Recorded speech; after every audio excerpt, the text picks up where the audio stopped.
Movie की बात करेंगे वो एक थ्रिलर हॉरर मूवी है जिसकी डायरेक्टर है जेनिफर लिंच और मूवी की IMDb रेटिंग है 6.4 आउट ऑफ 10 स्टार्स। और इस मूवी के एंड में जो होने वाला है उसे आप ज़रा भी एक्सपेक्ट नहीं करेंगे। मूवी बहुत ही ज़्यादा सस्पेंस से भरी हुई है, तो आप हमारे इस वीडियो में एंड तक बने रहिएगा ताकि आपसे कोई भी पहलू न छूटे।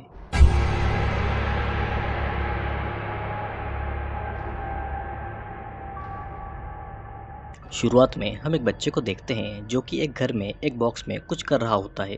उस बॉक्स में कई सारे ID कार्ड्स थे, जिससे कि वो एक ID कार्ड लेता है और तभी वहाँ पर दरवाजे की डोरबेल बजती है।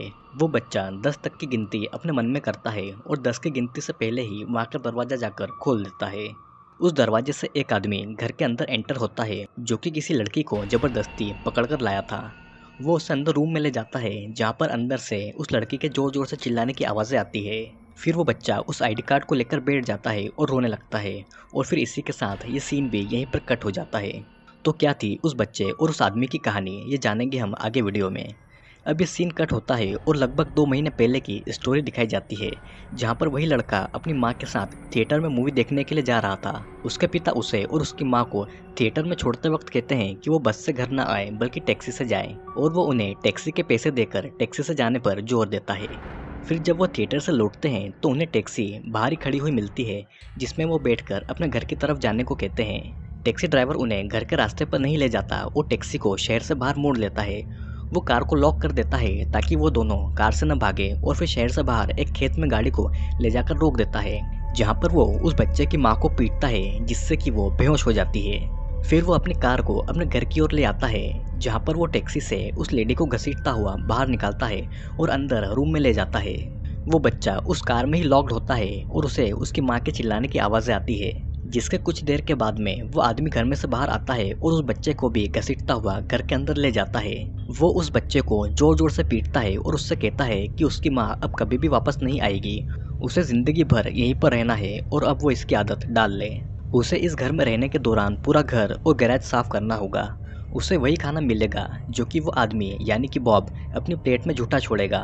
वो कभी भी अपनी मर्जी से कुछ भी खा या पी नहीं सकता, और जब कभी भी बॉब शहर से लौटकर अपने घर पर आएगा तो उस बच्चे को डोरबेल बजने के 10 सेकेंड के अंदर वहाँ का दरवाज़ा खोलना होगा। बॉब कई लड़कियों को किडनैप करके यहाँ पर लाता है और उनका रेप करके उनका कत्ल कर देता है। उस बच्चे को रोज अखबार की खबरें ढूंढना है जिनमें इन लापता लोगों की खबरें होती हैं, और उसे इन खबरों को अखबार से काटकर बॉब की स्क्रैप बुक में चिपकाना है। बॉब आगे उस लड़के को ये बताता है कि अगर उसने कुछ भी उसके खिलाफ किया तो वो उसकी बहुत ही बुरी तरह से पिटाई करेगा। अब यही उस लड़के का घर है और यही उसकी दुनिया है, और उस लड़के का नाम अब से रैबिट होगा और वो मरे हुए लोगों को दफनाने का काम भी करेगा। रैबिट कुछ दिनों तक तो वहाँ पर ठीक से ही रहता है, लेकिन एक दिन वो वहाँ से भागने की कोशिश करता है, लेकिन उसे सुनने वाला वहाँ पर कोई भी नहीं था और दूर दूर तक बस खेत ही खेत थे।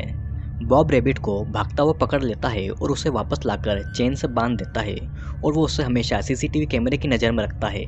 बॉब टैक्सी चलाने का काम करता था और वो शहर से लड़कियों को पकड़कर यहाँ पर लाता है और फिर उनका रेप करके उनकी हत्या करने के बाद में उन्हें वहीं घर के बेसमेंट में दफना देता है। बॉब एक सीरियल किलर था और वो कई सालों से लोगों को मार रहा था, और वो आने वाले कई सालों तक लोगों को ऐसे ही मारता रहता है। बॉब को लोगों को मारते मारते कई साल बीत जाते हैं और रैबिट भी बड़ा हो जाता है। बॉब अभी भी टैक्सी चलाता था और एक दिन उसकी कार में एक पिता और उसका बेटा आकर बैठ जाता है, जिनके रिश्ते ठीक नहीं थे, और बॉब उन्हें देखकर थोड़ा इमोशनल हो जाता है, क्योंकि बॉब के पिता उसे बचपन में बहुत पीटते थे और उसका छोटा भाई घर छोड़ के भाग गया, जिसके बाद बॉब ही उसके घर में अकेला बचा था, जिसे कि उसके पिता तंग किया करते थे। बॉब जब शहर से लौटकर अपने घर पर आता है तो वो रैबिट के पास में बैठ जाता है और उसे रैबिट के प्रति पिता का भाव आने लगता है। वो रैबिट को पढ़ने के लिए बुक्स देता है और उसे अपनी तरह लड़कियों को किडनैप करने को कहता है। रैबिट बॉब को ऐसा करने के लिए मना कर देता है क्योंकि वो किसी भी लड़की को किडनैप करके मारना नहीं चाहता था, जिस पर बॉब रैबिट को उसके पिता की फ़ोटो दिखाता है जिससे उनकी बिल्कुल भी परवाह नहीं थी। उसने रैबिट की माँ के मरने के बाद में दूसरी शादी कर ली और उनका एक बेटा भी था। रैबिट अपने पिता के बारे में जानकर गुस्सा हो जाता है क्योंकि उन्होंने उन्हें कभी भी ढूंढने की कोशिश ही नहीं की। रैबिट बॉब से सारी चीज़ें सीखने के लिए राज़ी हो जाता है और रैबिट को बॉब ह्यूमन एनाटॉमी यानी कि इंसानी शरीर की जानकारियों की बुक्स देता है। बॉब रैबिट को कई तरह की बुक्स देता है और रैबिट का टेस्ट समय समय पर लेता है और उसके नॉलेज को चेक करता है, जिसमें कि रैबिट कभी भी फेल नहीं होता और बॉब के सवालों का सही सही जवाब देता है। एक दिन बॉब एक लड़की को किडनैप करके अपने घर में लाता है, लेकिन वो बॉब से बचकर भाग जाती है और रैबिट से मदद मांगती है। लेकिन रैबिट उस लड़की के खुले बदन को देखकर डर जाता है और इतने में बॉब पीछे से आकर उस लड़की के सिर में चाकू मार देता है। रैबिट कई सालों से इस घर में चेन से बंधा हुआ था और वो ये देखता है कि बॉब नींद में जोर जोर से चिल्लाता है, क्योंकि बॉब को बचपन में उसके पिता बहुत मारते थे। फिर एक दिन बॉब एक प्रोस्टिट्यूट को वहाँ पर लेकर आता है और उसे मार डालता है, जबकि रैबिट ऐसा कुछ भी नहीं करना चाहता था और फिर रैबिट को उस लड़की को दफनाने का काम भी करना था। वो आज भी उसकी माँ की कब्र पर जाता था और उससे याद करता था। बॉब अपने द्वारा मारे गए लोगों की न्यूज़ को काटकर एक स्क्रैप बुक में जमा करता था। उसके मर्डर्स इतने बढ़ गए थे कि वो स्क्रैप बुक पूरी तरह से भर चुकी थी और उसमें एक भी पन्ना खाली नहीं था। और अब बारी थी रैबिट की, यानी कि रैबिट अब बॉब की जगह लेने वाला था, जैसे कि बॉब ने किसी और की जगह ली थी। बॉब को औरतों से नफरत थी, क्योंकि उसके पिता उसके बचपन में कई सारी औरतों को वहाँ पर लाते थे और उसके सामने ही सब कुछ करते थे। और अभी तक बॉब को औरतों से इतनी नफरत थी कि वो उन्हें रेप करके उन्हें मार डालता है। बॉब अब ये चाहता था कि उसकी जगह अब रैबिट ले और वो कॉलेज की एक बुकलेट को रैबिट के सामने रखता है और उसे जबरदस्ती एक लड़की को चूज करने को कहता है। फिर शाम होते ही बॉब उस लड़की को कॉलेज से किडनैप करके रैबिट के लिए ले आता है और रैबिट को अपना पहला शिकार करने को कहता है। रैबिट किसी भी लड़की के साथ में कुछ गलत काम करना और उन्हें मारना नहीं चाहता था, लेकिन बॉब रैबिट से ये कहता है कि अगर उसे इस चेन से छुटकारा पाना है जो कि उसके पैर में हमेशा बंधी रहती है, तो उसे रूम में जाना होगा, उस लड़की का रेप करके उसे मारना होगा। जिसके बाद बॉब रैबिट को उस रूम में भेजता है जहाँ पर वो लड़की थी और वो रैबिट से कहता है कि अगर उसने उस लड़की को नहीं मारा तो वो उन दोनों को मार डालेगा। और फिर ये कहकर बॉब वहाँ से चला जाता है। रैबिट अब अकेला उस रूम में था जहाँ पर वो लड़की उसे देखकर डर जाती है, क्योंकि उस लड़की को ये लग रहा था कि रैबिट अब उसे मारने वाला है। वो लड़की 18 या 19 साल की थी और वो रैबिट को अपना नाम एंजी बताती है और उससे बात करने की कोशिश करती है ताकि वो उसे मारे नहीं। एंजी रैबिट से पूछती है कि वो यहाँ पर कब से है और रैबिट एंजी को ये बताता है कि वो जब से 9 साल का था तब से यहीं पर है। एंजी को रैबिट की इस हालत के ऊपर दया भी आती है और उससे यहाँ से भागना भी था। वो रैबिट से भागने को कहती है, लेकिन वो कहता है कि यहाँ से भागने का कोई रास्ता नहीं है और अगर वो यहाँ से भागे तो वो दोनों मारे जाएंगे। फिर एंजी रैबिट को सेड्यूस करने की कोशिश करती है ताकि रैबिट उसे मारे नहीं और रैबिट भी उसके शरीर को छूने लगता है। और तभी अचानक बॉब आ जाता है और वो देखता है कि रैबिट सिर्फ खड़ा हुआ है, जिसके चक्कर में रैबिट उस लड़की के पेट में चाकू घुसा देता है और कुछ देर के बाद में रैबिट एंजी को घसीटता हुआ बेसमेंट की तरफ ले जाता है और बॉब को ये लगता है कि रैबिट ने अपना पहला शिकार कर लिया। रैबिट एंजी के शरीर को ठिकाने लगाकर आता है और आकर बॉब से कहता है कि अब वो खुद अपना शिकार चुनेगा, जिसे सुनने के बाद बॉब बहुत ही ज़्यादा खुश हो जाता है। अगले दिन बॉब रैबिट के लिए नए कपड़े लेकर आता है और उसे अपने बेटे की ही तरह अपने पास में बैठाता है, जिसके बाद वो रैबिट को लेकर शिकार के लिए निकल जाते हैं। जब दोनों शहर में पहुंचते हैं तो बॉब रैबिट को शहर के रास्ते दिखाता है और रैबिट से किसी लड़की को चुनने को कहता है। रैबिट को कोई भी लड़की समझ में नहीं आती कि उसका शिकार कौन होने वाला है, जिससे कि बॉब परेशान हो जाता है और वो रैबिट से कहता है कि वो अभी पूरी तरह से तैयार नहीं है। उन दोनों को घर जाकर रैबिट और एंजी की प्राइवेट वीडियो देखने की ज़रूरत है और उसी से वो ये पता लगाएगा कि वो तैयार है या नहीं। दरअसल बॉब ने जब एंजी और रैबिट को कमरे में भेजा था तो उसने वहाँ पर एक हिडन कैमरा लगा दिया था ताकि वो रैबिट पर नज़र रख सके, जिसे सुनने के बाद में रैबिट बहुत ही ज़्यादा नर्वस हो जाता है और उससे कहता है कि उसने ऐसा क्यों किया।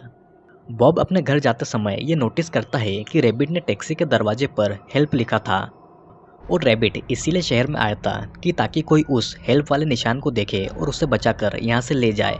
लेकिन बॉब ने उसे पहले ही देख लिया और वो उसे मिटाकर रैबिट को वापस अपने घर ले जाता है। जब बॉब ने रैबिट और एंजी के वीडियो वाली बात कही थी तो रैबिट उसे सुनकर बहुत डर गया था, क्योंकि रैबिट ने एंजी को जान से नहीं मारा था।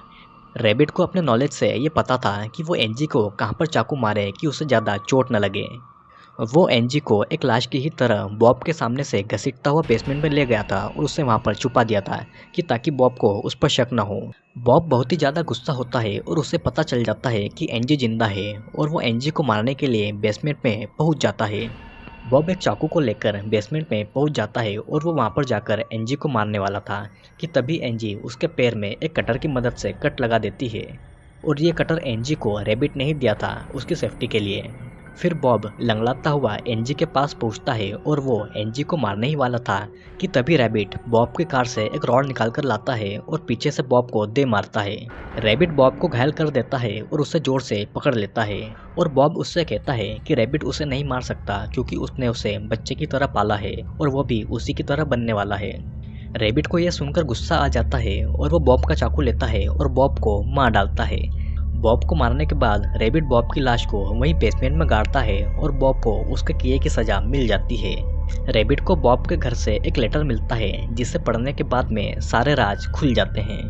रैबिट बॉब के घर से बचकर अपने पिता के घर जाता है और उसे वो लेटर देता है जो कि उसे बॉब के घर से मिला था। रैबिट के पिता उसे पहचान नहीं पाते कि आखिर उसके दरवाजे पर कौन खड़ा है और कुछ समय के बाद में उसे याद आता है कि ये उसका बेटा टिम है। टिम सामने अपनी स्टेप मॉम को देखता है और वो उसके सामने ही अपने पिता के सारे राज खोल देता है।